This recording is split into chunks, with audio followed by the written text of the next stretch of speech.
पैदल मार्च किया गया, इस पैदल मार्च का क्या उद्देश्य रहा, क्या लोगों को संदेश देना चाहिए? देखिए, इस पैदल मार्च का एक सांकेतिक विरोध सरकार के प्रति था और आप देख सकते हैं कि किस तरीके से महंगाई चरम पर है, भ्रष्टाचार चरम पर है।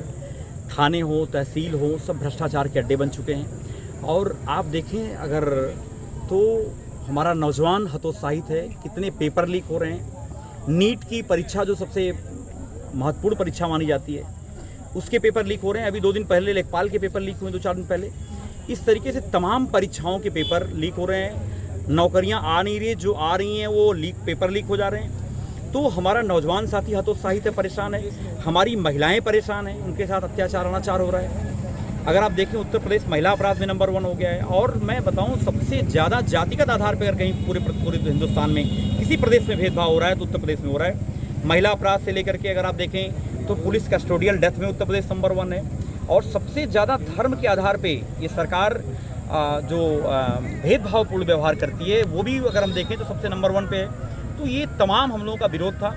और आप देखें किस तरीके से गैस सिलेंडर हो, चाहे अपनी बिजली की समस्या हो, चाहे गन्ना किसानों की समस्या हो, तमाम समस्याओं से हर एक इंसान, हर एक वर्ग जूझ रहा है। इसीलिए हम लोगों का ये सांकेतिक विरोध था कि हम लोग बैलगाड़ी से चलें, क्योंकि जिस तरीके से डीजल पेट्रोल की महंगाई इतनी ज़्यादा हो गई है तो सामान्य आदमी तो सोच भी नहीं सकता चलने के लिए। नहरों में पानी नहीं है। आने वाले समय में अभी जस्ट 1 महीने के अंदर में ही लमसम हम लोगों की जो है अगली फसल की तैयारी किसान कर रहा है कि कैसे हम उसकी जो है रोपाई करेंगे। धान की खेती स्टार्ट होने जा रही है। तो तमाम समस्याओं को लेकर के हम लोग जो है, कई लोग हमसे काफ़ी दिनों से कह रहे थे कि चंचल भाई, इतनी समस्याएं, इन समस्याओं को लेकर के कम से कम हमारे देवारांचल से एक आवाज़ उठाई जाए और लोगों तक ये बात कही जाए।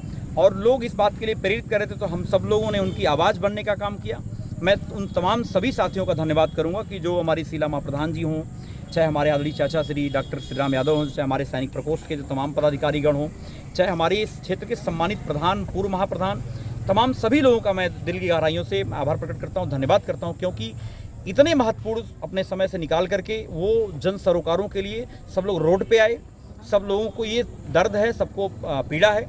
इसीलिए जो राष्ट्रीय अध्यक्ष जी ने जो नारा दिया है, पीड़िए का, पीड़ित दुखित अपमानित लोगों के साथ हम लोग चलने का काम किए हैं और उनकी आवाज़ को बुलंद करने का काम किए हैं। आने वाले समय में ये सरकार जागे। जो नारे लग रहे थे, आपने सुने होंगे कि जो सरकार निकम्मी है वो सरकार बदलनी है। तो लोगों ने प्रण किया कि ये सरकार 2027 में अवश्य बदल देनी है, क्योंकि ये सरकार हमारे आने वाली पीढ़ियों का भविष्य भी खराब करने का काम करेगी। ये पद यात्रा कहाँ से कहाँ तक थी? ये पद यात्रा हमारी जो है, आपने देखा होगा कि हमारे महाराजगंज सहदेवगंज मार्ग पर स्थित कटान बाज़ार पड़ती है, जो हमारे देवारांचल की बहुत ही प्रसिद्ध बाज़ार है। और वहाँ पर डॉक्टर बाबा भीमराव अम्बेडकर साहब की प्रतिमा से स्टार्ट होकर के हम लोग जो है वहाँ से तकरीबन 2 किलोमीटर की दूरी है लगभग, और हम लोग श्रद्धेय नेताजी की प्रतिमा तक हम लोग चल करके आए हैं। और आपने देखा होगा सैकड़ों की संख्या में तमाम लोग जो है पैदल चल करके यहाँ से वहाँ तक पहुँचे हैं। और मैं धन्यवाद करूँगा कि हमारे चाचा जो आदरणीय यहाँ पे बहुत बुजुर्ग हैं, उन्होंने भी अस्पताल में थे इसके पहले, अभी कुछ दिन पहले ही, लेकिन उन्होंने भी जो है अपने आप को रोक नहीं पाए। हम नौजवानों का जो है मनोबल बढ़ाने के लिए वो भी चल करके हम लोगों के साथ चल करके आए। मैं सभी का एक बार फिर से धन्यवाद करता हूँ, आभार प्रकट करता हूँ। जैसा कि पिछले 10 दिनों के अंदर कई बार डीजल और पेट्रोल के दाम बढ़े हैं, डीजल और पेट्रोल की उपलब्धता और गैस की उपलब्धता पर्याप्त नहीं हो पा रही है, इसको लेकर के आप क्या कहेंगे? देखिए, मैं बताऊं कि सरकार पूरी तरीके से दिशाहीन सरकार है। जो सरकार अगर देखें तो जो फॉरेन पॉलिसी पूरी तरीके से पैरालिसिस हो चुकी है।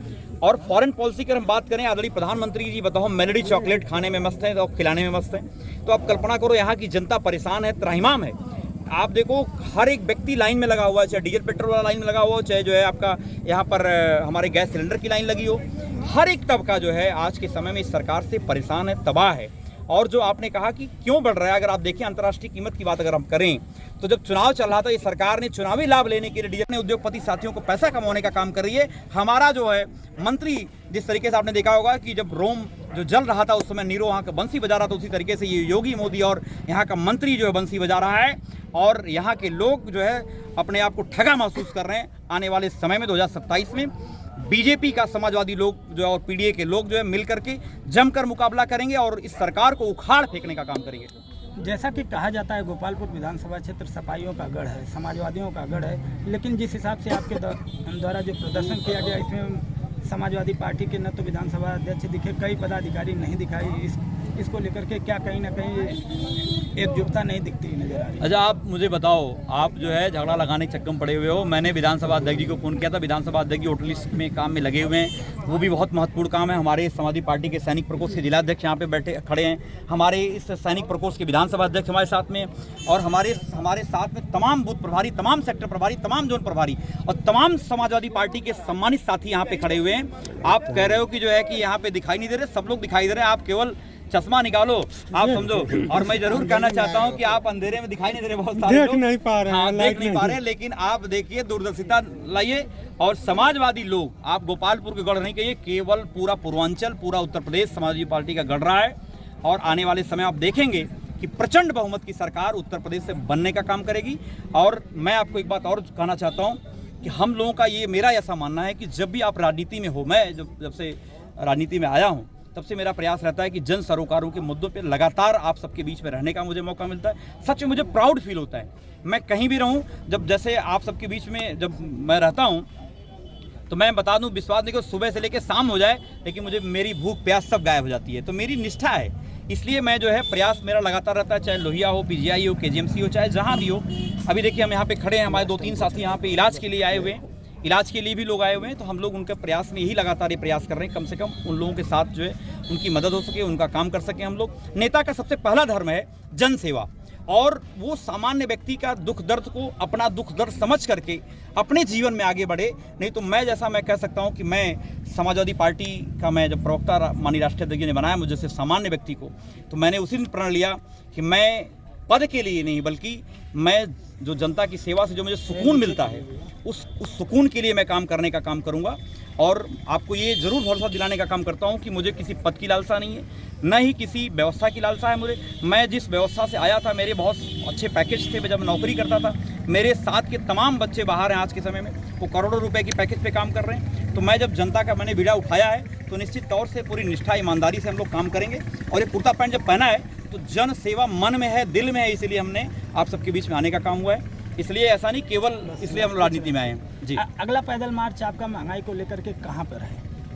हम तो आपको विश्वास दिलाएं कि मैं पर डे टीवी डिबेट में भारतीय जनता पार्टी के प्रवक्ताओं को लताड़ लगाते रहता हूं और पूछता रहता हूं कि ये बताओ कि कम से कम लखनऊ राजधानी में हमारे क्षेत्र से तमाम लोग जब पहुंचते हैं वहां पे, जिनको बेड नहीं मिल पाता है, तमाम लोग ऐसे लोग हैं जो सैकड़ों की संख्या में पर डे बेड न मिलने की वजह से मौतें हो रही हैं। अभी मैं कल बताऊं मैं कितना बेबस था। हमारे क्षेत्र के एक सम्मानित पूर्व प्रधान रहे सरदाहा के, नहीं तो अगर पहले से गाइडलाइन जारी करती तो शायद इतनी भयावह स्थिति नहीं होती, लेकिन ये सरकार केवल चुनाव जीतना चाहती थी।